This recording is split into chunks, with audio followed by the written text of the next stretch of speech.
Greetings, and welcome to Math at Home with Mrs. Dixon.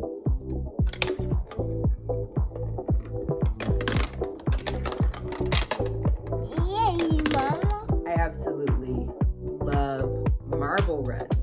When I took my physics class in high school, and we had to use whatever resources we had, and essentially, I guess it was a marble or something that we were making go through this course. And I remember we tried to put little plinko things, and I'm saying plinko like one of the games in The Price is Right, where you have something going down and it's like all these little pegs that make it go different places. And so the goal was to see how long you can suspend this marble in action right on your board with whatever things you have. So we had some ramps in there. Again, we had the plinko things on there. We just had different things to try to slow the marble down, but to keep it in action, to keep it moving. And we tested this, we worked as a team to make something, and it was a great experience. And this was physics. What I love about this is these are Lego Duplos. It's a Lego Duplo set. And my son, he actually built most of this. Now I added to it and I stabilized some things towards the top. But he was doing the beginning of it, and he can do these on his own because we continue practicing with this. And even though he's 3 now going on 4, I could see myself still having him play with these as a 6-year-old. And as I've been looking at these pieces and I've been thinking about being in the classroom with students, I was thinking I would even have my 4th and 5th graders using these. Not so that they can say, oh, we gotta play with the little kitty Legos. But what I like about this set is it is a lot of problem solving that is involved in keeping these marbles in action. There's times when you may have, again, I'm talking about problem solving. I'm gonna turn this piece. You may notice that, man, every time, my son put like 3 different ramps here. Every time they go down the ramp, sometimes the marble was flying off. And so what could I do to try to keep the marble in play, right? I could maybe not have 3 ramps all next to each other.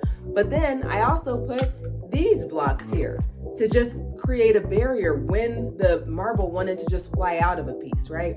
So there's problem solving that's involved in this. Not only that, the problem solving and how to stabilize things towards the top. Now, I'm so proud of my son for doing this.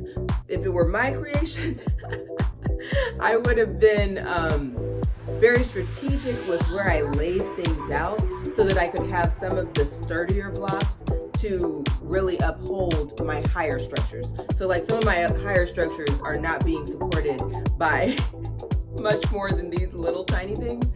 But again, it's problem solving. It's trial and error. It's, creating something fun and then tearing it down and creating something else from it, right? These are so open. And again, I love them in thinking about building the skills that our kids need. We need perseverance. Can you stick with something that takes a long time? Look, creating marble runs like these don't happen in 5 minutes or 10 minutes. There are times when, and I'm an adult, I'm there with my son for like an hour building this epic marble run with these blocks. And that makes me think about, when we're solving problems, sometimes we have a multi-step problem, and I'm saying a multi-step problem, and we may be thinking, okay, a problem that takes 8 minutes to complete, that's not that long. But for our children, that's a lot, especially if they had an assignment that had 4 of these multi-step problems. And then when we think about state testing, you're sitting there for hours with a test. Things like this build that perseverance and that stamina in our children. And it's fun, right? So it's not all just you're solving something and, figuring out the unknown value. You're creating something. But again, it's the problem solving, it's the trial and error. It's just like working through an unknown. right? It is creating something from nothing. You know, we can start by looking at the book and seeing, okay, these are some designs we can do, and then you can get to that point where you're creating your own designs, right? And we have put, like, this is probably 3 different marble run sets together on this, for this setup that we have here. And so you can build them, you can pull things from other places. But again, I just want to encourage us to think beyond just the numbers. Like, how can we build the skills that students need to be successful in math? Perseverance, creativity, realizing there's more than one way to solve a problem. These are all things that we can get just using these marble run sets and things of this nature. Well, I hope you enjoyed today's Math at Home. Take care.